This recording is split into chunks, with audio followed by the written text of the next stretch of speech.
สวัสดีครับผู้ฟังทุกท่านวันนี้ขอเชิญทุกท่านมาร่วมฟังธรรมเรื่องเป็นผู้รู้ผู้ตื่นหมายถึงต้องรู้อย่างไรซึ่งเป็นหัวใจของการปฏิบัติธรรมในพระพุทธศาสนาเลยทีเดียวพระพุทธเจ้าตรัสว่าพระตถาคตเป็นผู้รู้ผู้ตื่นผู้เบิกบานคำนี้เรามักได้ยินบ่อยๆแต่ถ้าไม่เข้าใจให้ลึกเราอาจจะเพียงท่องจำไม่สามารถนำไปใช้ในชีวิตประจำวันได้จริงผู้รู้หมายถึงอะไรคำว่าผู้รู้ในทางธรรมไม่ได้หมายถึงคนที่รู้เรื่องมากหรือจำพระสูตรได้มากแต่หมายถึงผู้มีสติรู้เท่าทันกายและใจของตนเองรู้ว่าขณะนี้กายเรากำลังทำอะไรใจกำลังคิดอะไรรู้แต่ไม่หลงตามไปเช่นเวลามีอารมณ์โกรธเกิดขึ้นผู้รู้จะเห็นว่านี่คือโกรธไม่ใช่โกรธแล้วเผลอไปเป็นคนโกรธรู้ว่าโกรธแต่ไม่กลายเป็นความโกรธนี่แหละคือจุดเริ่มต้นของผู้รู้การรู้เช่นนี้ไม่ต้องใช้ปัญญาแบบวิเคราะห์ซับซ้อนแต่ใช้สติคือความระลึกได้ความรู้ตัวเป็นการรู้ที่เรียบง่ายแต่ทรงพลังผู้ตื่นหมายถึงอะไร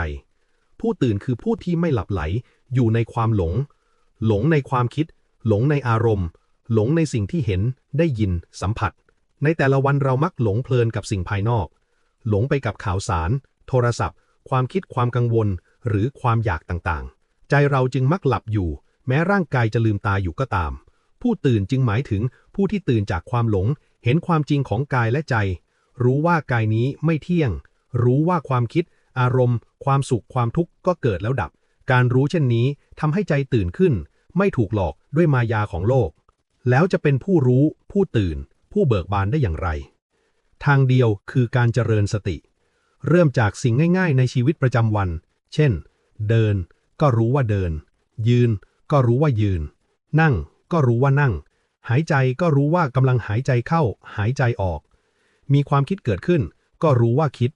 มีอารมณ์เกิดขึ้นก็รู้ว่าอารมณ์รู้เฉยๆโดยไม่ต้องไปดัดแปลงหรือผลักไสไล่ส่งรู้แบบผู้ดูไม่ใช่ผู้เข้าไปเป็น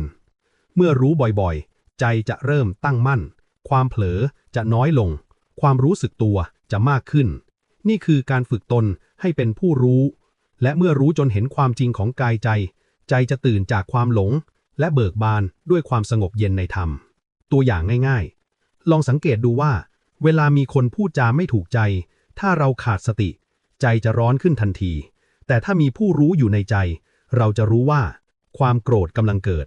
เมื่อรู้ทันความโกรธจะค่อยๆดับใจกลับมาสงบเหมือนคนนั่งดูไฟไหม้โดยไม่เข้าไปเติมเชื้อ